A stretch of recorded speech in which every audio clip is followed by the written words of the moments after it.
السلام عليكم ورحمة الله وبركاته، وأهلا بيكم في قناتي قناة مطبخ نسمة القاضي. النهاردة نعمل مع بعض كده الممبار العجالي وطاجن ورق العنب والكوارع العجالي مع بعض. زي ما انتوا شايفين كده، أول حاجة هنعمل بقى الصلصة بتاعت تسبيكة بتاعت المحشي.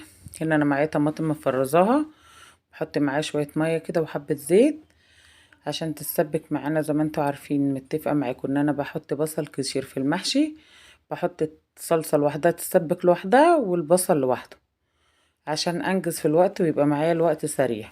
هنا زي ما انتوا شايفين القوطة اتسبكت معايا. هنا حلة تانية نحط فيها شوية زيت، الزيت بقى على حسب الكمية اللي انت هتحطيها. وهنا بقى البصل، زي ما انتوا عارفين انا بحط بصل كتير في المحشي بيخلي طعمه حلو ومسكر. بيدبل كل ده مش كتير قوي يعني، بيدبل بنحط حبة ملح معاه ويدبل بيدبل على طول. اول ما يدبل زي ما انتوا شايفين كده، احنا مش بنحمره بندبله بس. هننزل عليه بالتوابل بقى، التوابل بتاعتنا قرفة وكمون وفلفل اسمر والعشر بهارات. وزي ما انتوا شايفين، وبحط بقى في المحشي الممبار بحط الست بهارات اللي انا عاملاها معاكم تحفة. بهارات الضحى طعمها وريحتها تحفة. هنا بقى بعد ما شوحت البهارات شوية ننزل الصلصة زي ما انتوا شايفين كده على طول، ما بتاخدش وقت بقى كده، كل حاجة لوحدها بتتعمل على طول.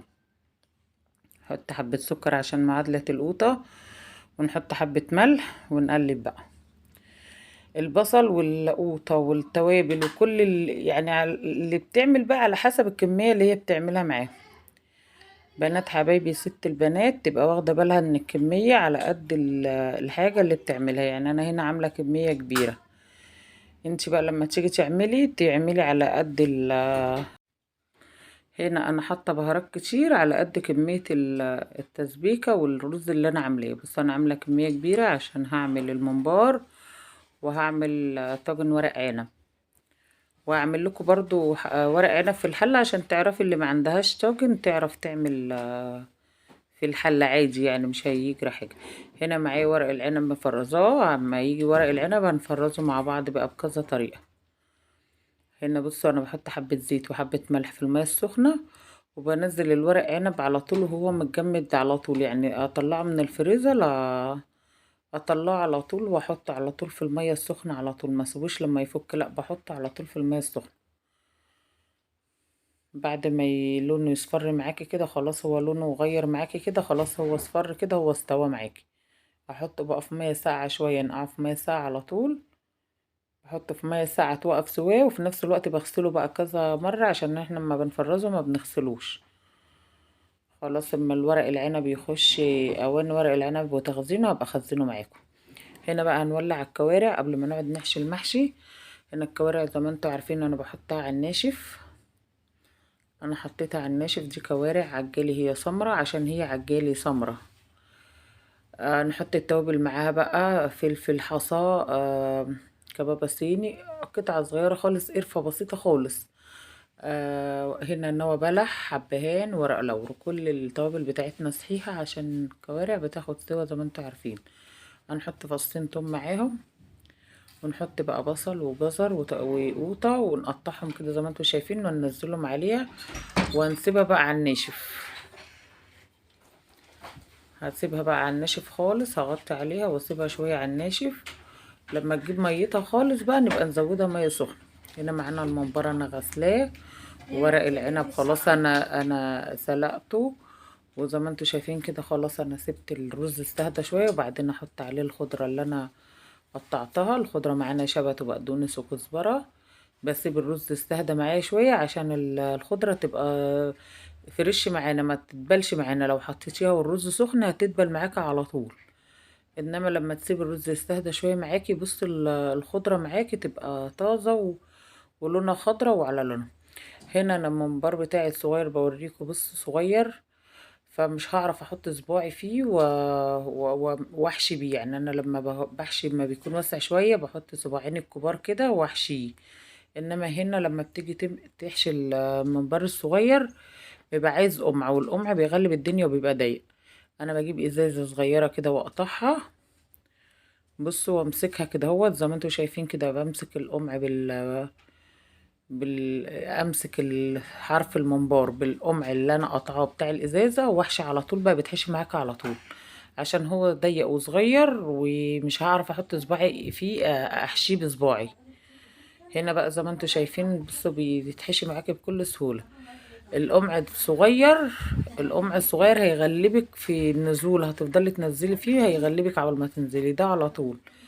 بحشي بقى كده واساوي واشيل اي رز اي خضرة على الممبار، ما خليش اي حاجة فيه، واساوي بقى الرز زي ما انتوا شايفين كده في الممبار كله، عشان يبقى كله ما يبقاش فيه حتة فيها رز مزنوق وحتة فيها رز فاضي، لا، واخلي الطروف كده فاضية عشان يعمل مجال للرز يزيد ويستوي معانا. زي ما انت شايفه اهو، بصي مش ماليه قوي، هلم بقى الخضره من عليه والرز واي حاجه، وسايبه الطروف برضو زي ما بقول لكم كده، يعني فاضيه شويه، يعني اقل من يعني زي سنتي كده، اسيبه فاضي عشان خاطر الرز لما يزيد يقفل عليه. هنا ما ننساش برضو الكوارع، احنا ولعنا عليها وسبناها على الناشف شويه، هنسيبها بقى شويه معانا ونكمل بقيه الممبار. هنا حطينا ميه سخنه اهي على طول، بصوا حطيت الميه السخنه على الكوارع على طول، ما تجيبش ريمها على طول، سخن مع سخن هيبقى حلو، ما يجيبش ريم.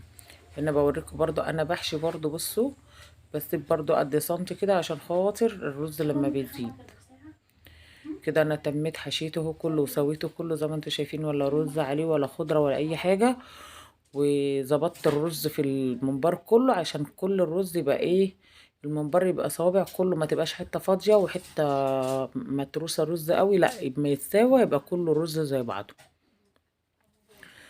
هنا بقى الكوارع معانا استوت، انا طفيت عليها، وهنا بقى انا حطيت حبه شوربه، كملت عليها بقى بميه، وحطيت بقى توابل زي ما انتوا شايفين صحيحه كلها معانا، فلفل اسمر حبهان كباباسيني، وبوكيه جرنيه بقى بصل وجزر وطماطم زي ما انتوا شايفين كده وقوطه، وهننزل فيها بقى الممبار. لو عندك شوربه خالص بيبقى بيخلي طعمه حلو، بيخلي طعم الرزية حلو، الرز معاكي بيبقى طعمه حلو، زي ما بتسقي المحشي رز كده، زي ما بتسقي المحشي شوربه. لو عندك برضو شوربه حطيها عليها على طول. هنا زي ما بوريكم بص الصباع اول ما بيتحط بيضم على الرز ازاي، عشان احنا سايبين عقله فيه، هنوارب عليه بقى، مش هنغطي عليه بعد الكميه كلها، نوارب عليه عشان ما يفرقعش معانا، نسيبه يغلي معانا زي ما انتوا شايفين. بصوا ولا الرز قليل الرزايه فرطه ازاي. هنا بقى هنحشي ورق العنب مع بعض، جبت الطاجن وحطيت فيه بصل وجزر وطماطم، وبنحشي على الناحية الخشنة، الناحية الخشنة اللي تحطي عليها الرز وتحشي عليها زي ما انت شايفة كده، تحطي كمية الرز اللي انت عايزاها على الناحية الخشنة، تلمي بقى كده. هنا تلمي الطروف وحرف ورق العنب زي ما انت شايفة كده، وتبرمي بقى، بصي كده تلمي اي طرف معاكي وتبرمي، تبرمي كويس عشان الصباع يبقى معاكي مبروم كويس. بصي بصي تودي شمال يمين، واي طرف بقى هترص على الطرف ده، الطرف دوت هترص عليه. هنا برضو معانا تاني، بصوا هوريكم برضو كده، هتتني اول حرف الورقة من فوق، وتلمي على الجناب كده اول طرف كده، وتلمي الجناب عشان ما يبقاش الورق العنب ما يبقاش طروفه كلها طالعة معاكي، وتبرمي بقى، تبرمي زي ما انت شايفة كده، تبرمي ببرمة كويسة عشان خاطر ما يفكش معاكي، والطرف ده هترص عليه، هتروحي رص عليه الورق العنب. هنا كده زي ما انت شايفة. بص بقى طريقة تانية للف الورق، ممكن تجيبي الطرفين الاول، طرفين الاول، وتروحي تانية الطرف من فوق وتبرمي برضه، الاتنين بيدوا النتيجة واحد. بص زي ما انت شايفة الاتنين، يعني ممكن تتني حرف الورقة من فوق الاول، او تتني الجنبين الاول، وبعد كده تتني بقى تتني الطرف اللي فوق وتبرمي بقى. بص تبرمي بقى، اهم شيء تبرمي كويس عشان خاطر ما يفكش معاكي. هنا بقى انا حشيت الدور كده في الطاجن من تحت، وخدت كوارع بقى خالتها واحطها في وسط الطاجن من تحت كده، عشان ارص عليها بقى بقية الورق العنب. هنا هنسوي بقى بعد ما حطينا الكوارع، بصوا داير ما يدور الطاجن، لا ما تحطيش فيه كوارع، انا حاطه فيه ورق عنب، وبعد كده انا سويت الورق العنب اهو زي ما انتم شايفين بالكوارع الاول، وهرص بقى، هرجع ارص تاني الطاجن زي ما انا كنت رصاه. هبدأ الف تاني بقى ورق عنب وارص تاني، ارص تاني بقى. بصوا كده ارص تاني رص بقى عشان يبقى مرصوص وشكله حلو معانا. هنا انا تميته وسايبه برضو مجال للورق يستوي، الورق العنب يستوي، وسايبه بص زي اكتر من عقلة صباع في الطاجن اهو، عشان لما المحشي يزيد معاكي يبقى الطاجن واخد مجاله معاكي في زيادة الرز في السوا. هنا انا تميت طاجن ورق العنب، وهسقيه بقى واحطه دلوقتي في الفرن على الصاجة الأرضية من تحت خالص عشان خاطر يشيل حماه معانا على طول. هنا الممبار استوى، انا نشلته زي ما انتوا شايفين اهو، واسيبه يصفي الشوربة خالص عشان خاطر اما اجي احمره ما يفضلش طرطش معانا في الزيت ويلسعنا. هنا زي ما انت شايفه اهو. هنا بقى اهو بس الشوربة بقى مش احط الشوربة على الطاجن كده، بحط الاول ليمون او دبس رمان، عندك ده او ده، هعمل لك برضو ده دبس رمان وهعمل برضو الليمون في الحل. هحط الدبس رمان وهسقي شوربة. الطاجن اللي بيتحط في يعني لما بتسقي طاجن محشي وتحطيه في الفرن بيبقى واخد شوربة زيادة معاكي، عشان تبخر الشوربة بيبقى كتير قوي. يعني المية الشوربة اللي بتسقي بيها او المية اللي بتسقي بيها المحشي بيتبخر معاكي على، يعني مش زي اللي على النار مباشرة من فوق، بيبقى زايد شوية سوا. هنا برضو الحلة بصوا حطيت ليمون اهو، برش الليمون على انا بحب اعصر الليمون، ما بحطوش ترانشات، لان الترانش الليمون اللي بيتحط على الصباع الورق العنب بيبقى مدي مرارة شوية، انما الليمون العصير الليمون ما بيديش مرارة، بيبقى واخد العصير كل ورق العنب وما بيبقاش ممرر معاكي. هنا انا حطيت برضو كوارع سليمة في الحلة بقى عادي. وهنا الصوابع المحشي كبرتها شوية، اخر حبة رز زودت بقى الصوابع كده الصباع يبقى كبير، ونخلص حبة الرز عشان ما نرميش حاجة، حرام خسارة، الحاجة غالية ونحافظ على العيشة.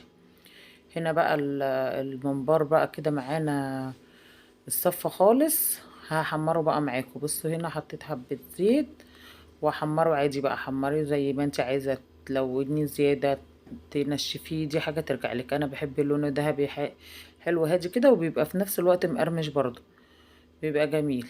تحمريه بالراحة كده وبراحتك وانت بتحمري. هنا انا حمرت الكمية كلها زي ما انت شايفة كله ذهبي اهو. وهنا انا حطيت كوارع في طاجن في الفرن وحطيت عليها صلصة. وهنا شوربة الكوارع حطيت تقلية تومة بمعلقة سمنة بلدي كده عليها. وهنا الكوارع برضو اللي في الحلة انا رشرشت عليها صلصة كده الطماطم. وهنا زي ما انتوا شايفين الطاجن خلاص استوى معانا. وهنا الكوارع برضو بشوربة عادية خالص من غير صلصة، وحطيت برضو تقلية توم عليها بالمعلقة سمنة بلدي كده بتوم بس لونه يصفر ونحط عليها.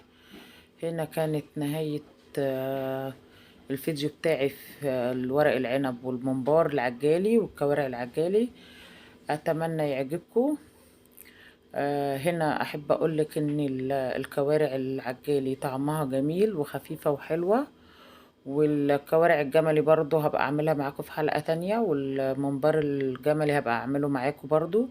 هعمل معاكم كل حاجة حلوة مع بعض، استنوني في فيديوهات كتير.